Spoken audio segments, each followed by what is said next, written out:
Untuk menikmati sebuah karya seni, kita membutuhkan setidaknya dua hal. Yang pertama, pemahaman, dan yang kedua, penghayatan.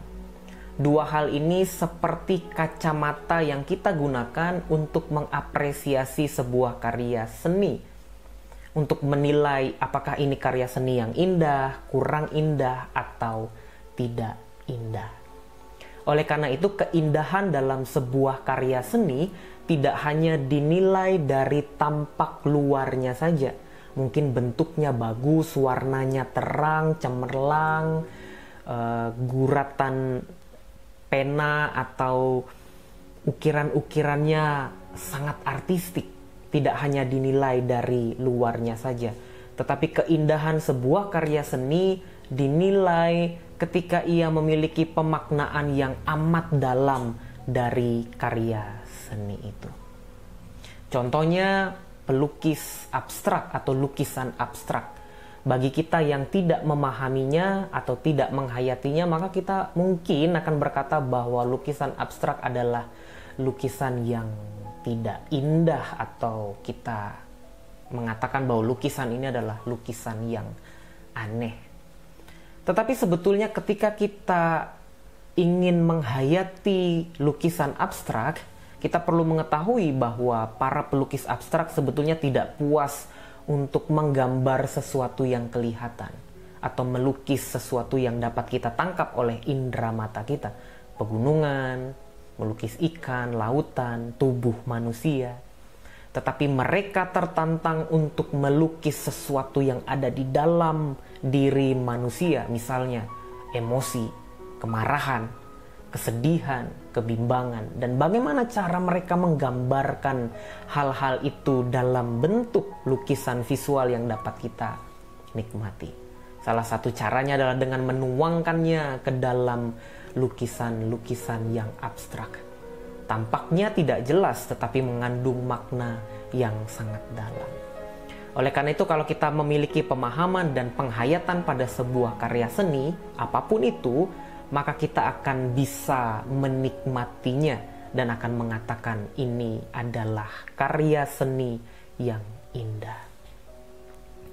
Nah, salah satu karya Allah Trinitas yang tampaknya aneh, tampaknya tidak indah, tetapi memiliki makna yang luar biasa yang menjadikan karya ini indah. Dan karya itu adalah ini. Salib. Sepintas kita melihat salib bukanlah karya yang indah. Ada tetesan-tetesan darah, ada keringat, ada air mata yang tercurah, ada paku yang menancap, ada penderitaan, ada kesakitan, ada penganiayaan, ada keputusasaan, ada kebimbangan, ada erang tangis yang mengerikan dari salib ini, dan sama sekali tidak indah. Kalau kita melihat di film The Passion of the Christ, adegan-adegan yang ada di dalamnya sama sekali tidak indah dan tidak elok untuk disaksikan oleh mata. Tetapi pertanyaan bagi kita, mengapa kita selalu menggunakan salib ini untuk memperindah kehidupan kita? Kalau kita ingin memperindah sebuah ruangan, kita menggunakan salib, kita taruh di atas. Kita letakkan salib ini di atas. Kalau kita ingin memperindah penampilan kita, kita menggunakan salib sebagai aksesoris yang menambah keindahan di dalam penampilan kita.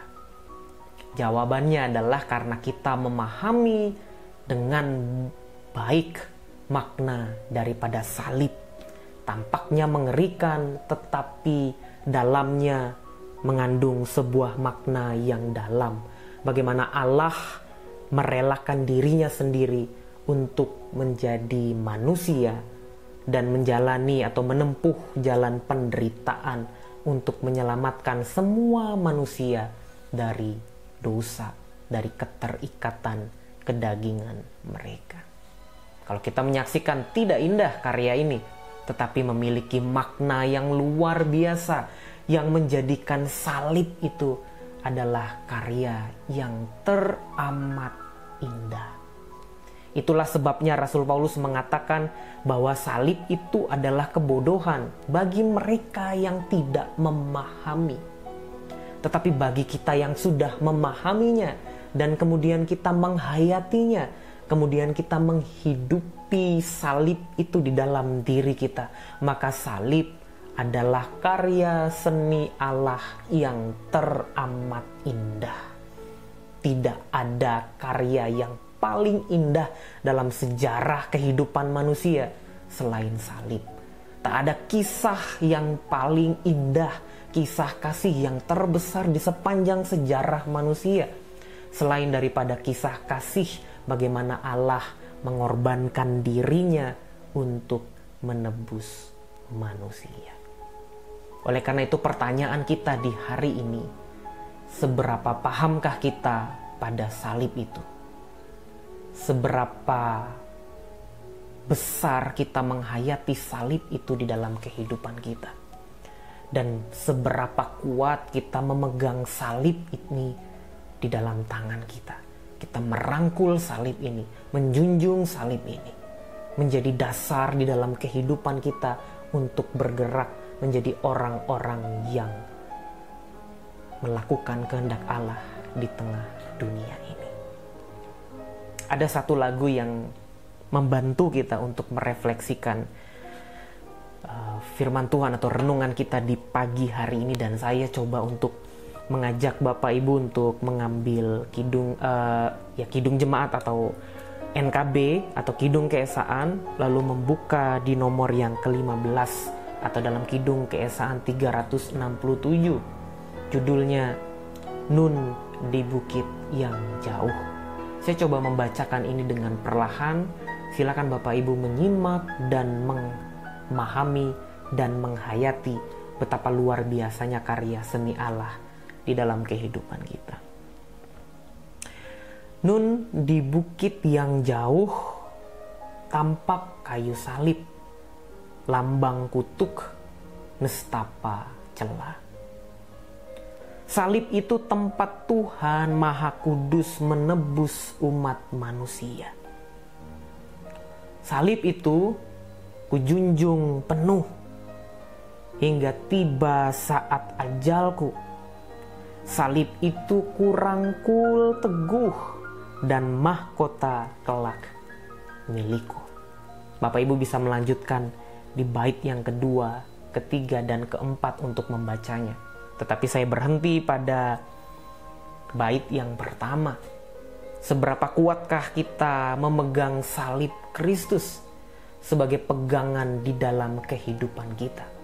Seberapa kokohkah kita menjunjung salib ini, menjunjung kasih Allah ini, menghormatinya, dan kita hidup oleh karena salib ini, karena pengorbanan Allah yang luar biasa di dalam kehidupan kita. Di tengah pandemi ini tidak ada tiang yang lebih kuat daripada salib.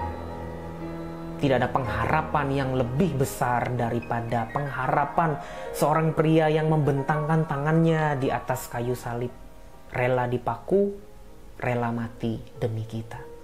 Oleh karena itu dalam situasi apapun, mari kita merangkul salib itu sekuat-kuatnya, seteguh-teguhnya. Maka ada kekuatan yang terpancar ketika kita menjunjung salib itu, menjadikan salib itu sebagai pegangan di dalam kehidupan kita. Kiranya renungan di hari ini memberikan kekuatan dan berkat bagi kita semua. Silakan berdoa, nanti saya akan tutup dalam doa bersama. Silakan. Mari kita berdoa. Kami menjunjung salib-Mu ya Tuhan. Kami menghargainya, kami menghormatinya, dan kami menjadikan salib itu sebagai sebuah pegangan di dalam hidup kami. Bahwa salib itu melambangkan kasih Allah yang demikian besar di dalam kehidupan dunia ini.